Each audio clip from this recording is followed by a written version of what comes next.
Hello everyone! In my last episode, I ranked the 10 worst circuits on the current 2021 F1 calendar. Today, we're going for my top 10. So we're going to find out where those classic locations such as Monza and Silverstone end up in my list. My name is Aaron, this is the 5 red lights, and the lights are coming on for the start of another episode. 1 light, 2 lights, 3 lights, 4 lights, 5 lights, and it's go! Alright then guys, let's get into the top 10. But before I do, a couple of admin bits to run through. If you enjoyed this video, please consider subscribing to the channel for more F1 content and opinion from myself. If you haven't watched the 10 worst tracks video, I'll leave a link to it. Go check it out. I did that last week. Strongly suggest pausing this video right now, hopping over to that video, and then you can see where they all end up. Now that's all done, let's get motoring with the 10 best F1 2021 circuits. Now bear in mind that I have put this together and also recorded it before any other tracks can be removed because of the COVID pandemic, or added, because we don't actually have a round 3 yet, for, as in a location. So if you haven't watched the last video, again, go and watch it. But if you're just going to come for the 10 best, that's fine. Each circuit is given a score out of 10 for 5 different factors: driver challenge, on-track action, location, distinctive features, and history within Formula 1. This then formulates an overall score out of 10 for each track. So let's crack on with our top 10. So in 10th place we start with Mexico City, the Mexican Grand Prix.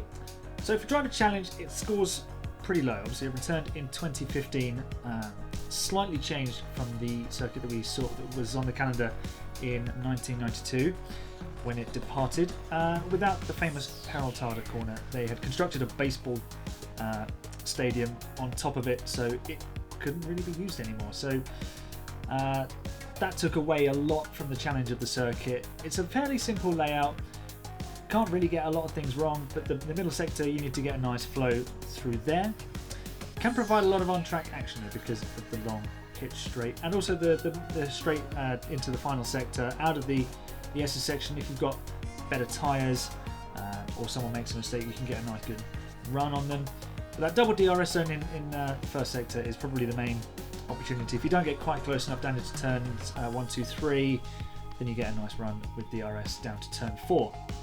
So we always see some good side-by-side action into those corners.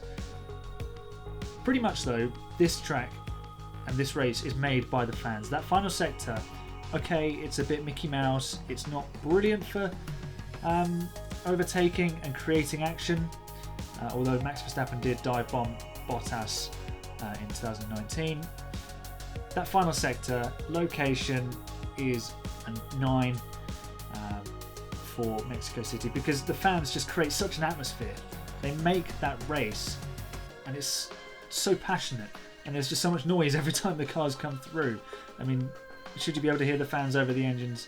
Fans of V8s and V10s will say not, but you know, at a football match, in a rugby match, you can hear the crowd singing songs and whatever. So it's nice to be able to hear the fans' excitement for the cars coming through, and that itself I think makes this race quite distinctive, this circuit quite distinctive. So history, it's got a bit of history. 2015 it returned, of course, so not been back on the calendar that long, so it scores slightly lower for that.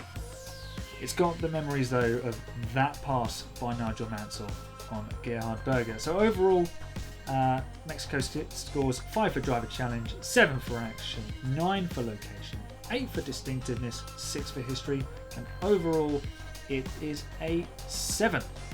Moving on to 9th place, and it's Monza, the home of the Tifosi.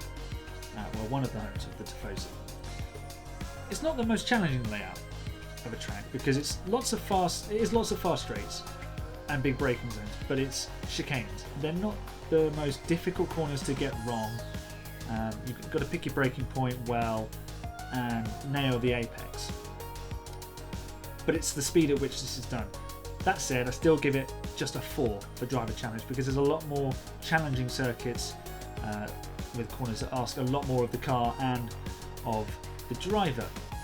Action, you'd think with so many long straights it would be a absolute festival of overtaking, but it isn't. Unfortunately, it's not. Because of the low drag and the disturbed air coming through Parabolica and the Ascari chicane, it kind of loses some of that action potential. That being said, it's in a brilliant location. The fans again make the circuit what it is because they're so passionate for Ferrari. And if you watch back the 2018 race when Raikkonen re-overtakes Hamilton after the safety car restart, the cheering all around Monza, you can hear it. It was absolutely phenomenal. So 9 for location, 7 for distinctiveness because it is Monza. It's really well known. History, it's been on the calendar pretty much every year, bar one, I think. So Monza gets our first 10 on any category so far, which all adds up to an overall score of 7.2 for Monza. Moving on to 8th position in the top 10, and it's another Italian track. It's Imola. Now, of course, Imola wasn't supposed to be on the 2021 calendar. It only subbed in during 2020 during the COVID pandemic. But Imola's back. It's going to be the second race of the season at the start of April. Again, not the most challenging circuit, not anymore. They've kind of butchered it with the chicane at Tambirello and the Villeneuve chicane for obvious and acceptable reasons. Obviously, they had to make drastic changes to many circuits after the death of Ayrton Senna and Roland Ratzenberger in 1994. So it only scores a 5, unfortunately, Imola. It's narrow, so the action is low, so 6 for that. Location, it is absolutely beautiful there. You're looking behind the cars and you can see people putting their washing out or just watching the race from their balcony. It's madness. It's literally in the middle of a town. It's crazy, but it works. It looks fantastic. So 10 for location. It's fairly distinctive as well. There's the Tambirello chicane, everyone can recognise that, and a lot of very famous corners there. Again, very historical. A 9 for history. Both good, some bad. A lot of turning points at this circuit. The Didier Pironi, Gilles Villeneuve rivalry really came to a head there. Prost and Senna. Many accidents. Obviously Senna and Ratzenberger in 94. Schumacher versus Alonso in 05 and 06. 2 classic races, even though the car behind could not overtake. But it was still very exciting to watch. Overall, 7.6 for Imola. In 7th place, it's the home of motorsport. It's Silverstone. One of my actual favourite circuits, and so after putting this all together, I was kind of surprised that Silverstone was only 7th, bearing in mind that it's one of my favourite tracks of the year. But there are some tracks higher up that it all gets a little bit close together now. So Silverstone is a very challenging circuit simply because it's so fast and the corners there require so much from the car, so much from the driver. Still got some of those very famous corners: Copse, Maggots, Beckett's, Stowe, Club Corner. They don't have Bridge Corner anymore, which I'm really sad about, but still Abbey is a fast right-hander, and then the run down to Brooklands from the Wellington Straight offers up a good overtaking opportunity. So 8 for driver challenge. You get 7 for action because even though there is places to pass, it's still very tricky, still very difficult to pass. Location, a 7. It's a nice location, but it's quite wide open. It's in the middle of Britain, so it's fairly accessible, but without being outwardly spectacular. Distinctiveness, 8. You can recognise Silverstone, the Silverstone wing, the pit straight. A lot of famous corners there. There's a lot of things you can notice it for. History, it was the very first Grand Prix of Formula 1. Big 10 for Silverstone. It's been there for so long. The home of the British Grand Prix. Overall, it scores 8. 6th place, so top of the bottom half of the top 10, is Montreal, Canada. Always a good race for something unexpected. It's challenging simply because the walls are so close and they're going so fast. If you think about Baku is almost like Montreal on steroids, but Montreal is kind of the original and it's unique.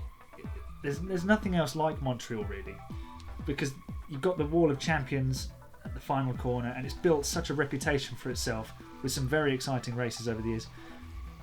Namely, the 2011 Canadian Grand Prix, where Jenson Button came from last to win, passing Vettel on the last lap.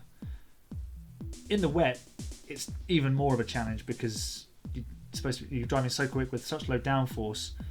So a 9 for driver challenge, an 8 for action I've given it, even though the last few years haven't been quite as good, but there's always that potential for something unexpected to happen with the walls being so close. A 7 for location, it's in the middle of the St. Lawrence Seaway, which is pretty iconic, I think. It's the only track in the middle of a river that we go to. Fairly distinctive, obviously the Wall of Champions, and the first few corners are pretty often recognisable. And a 9 for history. Lots of interesting things have happened there. Obviously the Wall of Champions, so 99, where Schumacher, Villeneuve, Hill, Zonta all went in there. It was the first race to finish under a safety car as well that year. The 2011 race, which I've also mentioned. Mansell stopping on the last lap with a gearbox problem.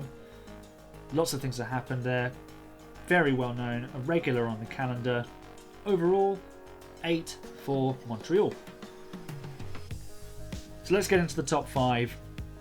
You might be wondering where the street circuits are, and here is one of them. 5th place is Singapore. Not everyone's favourite, but given the criteria I've laid out, while it's not my favourite circuit, I think Singapore does earn its spot at 5th place. And here's why I can justify it. It's such a challenging track. The relentless nature of it and the humidity, the challenge physically, mentally, skillfully is so high. So it gets a 9 for that. It's slightly wider than Monaco, so there's a little bit more room for error. Action, a 7. You can overtake there down into turn 7, I think it is. There's the left-hander at the end of Raffles Boulevard. But again, it's tricky. So a 7 for action. And of course, the drivers are always on the limit, and a mistake there can be race ending. Location, it's in the middle of Singapore. It's at night.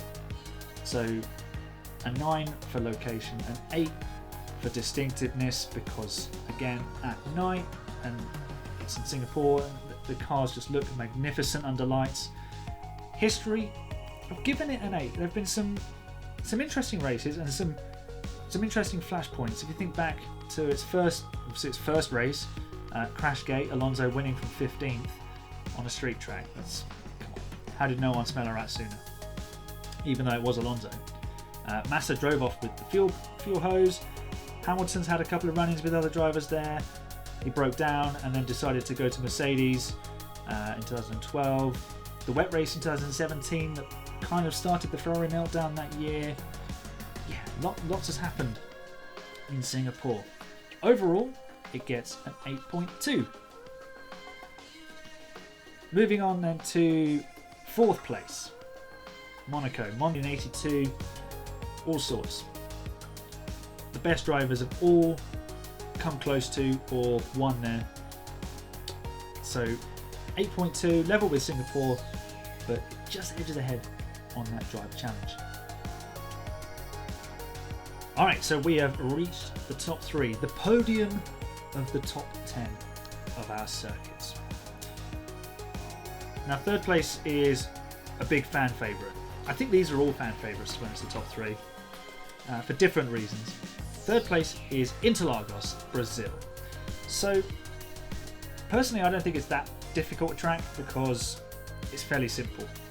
It's sweeping corners, it's a long straight, there's some braking zones, but that's not why we love Interlagos. It's the action. It always serves up a brilliant race, doesn't it? There's always something going on. You know, if Ocon's not taking Verstappen out, Verstappen is making mincemeat of the Mercedes that's won the championship that year, the year after. It's always something crazy going on. And if it's dry, the weather goes, this is a touch boring, let's throw some water on the track and see how they deal with that. You know, 2008, 2012, 2016, classic wet races, as well as 2003, that was a bonkers race. If anyone is old enough to have seen that, I mean, just leave a thumbs up for that. Leave a comment down below if you watched that race live, because I did, and that was absolutely chaos. It was just all going off. So a 10 for action. It's just crazy. In Brazil, it's like in Sao Paulo, it's crazy on the streets. It's crazy on the track as well. Location, again, in the middle of the city. Brilliant location, and the fans bring the action as well with the samba beat in the stands. Pretty distinctive because of that relentless drum beat and the action, and again history. So it's got it. So 9 for history, 8 for distinctiveness. Overall, 8.4 for Interlagos. Moving on to second place, and I've ended up with Suzuka as my second place. It's one of the most challenging and demanding circuits for an F1 driver. The opening sector alone just makes this track. It's so technical, it requires so much precision. The first corner, if you get it wrong, you're losing lap time all the way through the S's. You get one of those slightly off, and again you're losing lap time. It punishes you for a mistake. Not even if you just don't go off the track, it punishes a mistake. If you're not quick enough through there, if your car hasn't got quite enough downforce, you're in trouble. Again, the Degner corners, very, very fast. Again, they're going to punish you if you make a mistake. How many times have we seen someone get Degner 1 wrong, try and recover it for a Degner 2, and end up in the barrier? Far too often. Again, you've got some famous corners, spoon curve. It's just such a challenging track. I've given it a 10. I could go on about it. I haven't even got to 130R because that is one of the most distinctive corners on the circuit. So a 10 for the challenge, a 6 for action. Doesn't always serve up great racing because it's so fast and so technical. So a 6 for that. A 7 for location. It's kind of out on its own. It's away from any major cities, but you know, it's a spectacular place. The circuit, that is. 9 for distinction, 10 for history. There have been title deciders, well, wheel-to-wheel title deciders, Hakkinen versus Schumacher. There's been crashing into each other title deciders, Senna versus Prost. There's been so many memorable moments at Suzuka. You know, I could be here all day listing them. So in the end, overall, Suzuka scores 8.4, the same as Interlagos, but it just edges ahead on that driver challenge again. And then, top of the pile, my number 1 best circuit in Formula 1 on the 2021 calendar is Spa-Francorchamps in Belgium. I'm not surprised I've ended up with this one. It is my favourite circuit. Kind of level with Silverstone. You can't really choose them apart for me because they're very similar, but they have things that are different. Spa offers such a challenge to the drivers. Okay, Eau Rouge isn't the corner it used to be because of the way they've profiled it, and the cars are taking it a lot better nowadays, but the challenge is still there. You still got to string the lap together. It's nearly 2 minutes. It's nearly 2 minutes long, remember. You make a mistake, it's going to hurt. You've got time to get it back together, but you've got to push. And there's some challenging corners. After Les Combes, the downhill right-hander, that's hard. Get that wrong and you're trying to make up time through Pouhon. you might end up in the barrier. Stavolo, another place where you can get it wrong. Run a touch wide, pick up some gravel. You're losing time all the way down the straight towards the bus stop. Get the bus stop wrong and you fluffed your lap. So much can go wrong on that long lap. It's a huge place as well. And then you've got the forest around it. It looks magnificent. Action. In recent years, it's not been quite as fun watching the Belgian Grand Prix. I don't know what it is. Is DRS too powerful? Not powerful enough? Is it the current formula of the cars? Not sure. Only a 6 for action. A 9 for location. It's in a brilliant location because you never know what it's going to serve up. A rain shower can literally appear from nowhere in the middle of the Ardennes forest. Distinctiveness, it scores a 9. You can tell where it is because it's literally in the middle of nowhere, in the middle of a forest. History, 9 again. It's some brilliant memories, good and bad. I remember as a young boy in 1999 watching the BARs try and take Eau Rouge flat out. Both of them ended up in the wall. 1998, my very first race that I watched. 18 car pile up, kind of set a standard there. Disappointed at every turn one that doesn't have a pile up. Damon Hill won that race after Schumacher drove into Coulthard. It poured with rain. 2008, Hamilton overtook Raikkonen and then got the penalty afterwards. It happens at Spa. It just brings out some interesting moments over the years, and hopefully we can see more good races there, even though the ones recently haven't been quite as good as you'd hope, given that there's a long straight into Les Combes and there's the long straight into the bus stop. But I think that middle sector kind of just upsets the balance of these cars a little bit too much. Overall though, 8.4 for Spa. Now you might have noticed that my top 3 actually all score 8.4 overall, so you could justifiably have them in any order. That's my order. I want to know who your top 3 would be. Would you keep it Spa, Suzuka and Interlagos but just in a different order? Or do you have an ultimate favourite track that cannot be touched by anything else, followed by a couple of others? But that's it for this video. Thanks for watching, everybody. Again, let me know who you would put as top of the pile, your best F1 circuit on the 2021 calendar. Thanks to everyone who watched the previous video. Give it a thumbs up and has subscribed so far, and for leaving a comment. It's great to interact with everybody in the comment section down below. So again, comment your favourite track, your best track, and if you would keep Spa, Suzuka and Interlagos in the top 3. I've been Aaron, this has been the Firebird Lights, and that's the checkered flag on another episode. Thanks for watching, everyone. I'll see you next time. Bye for now.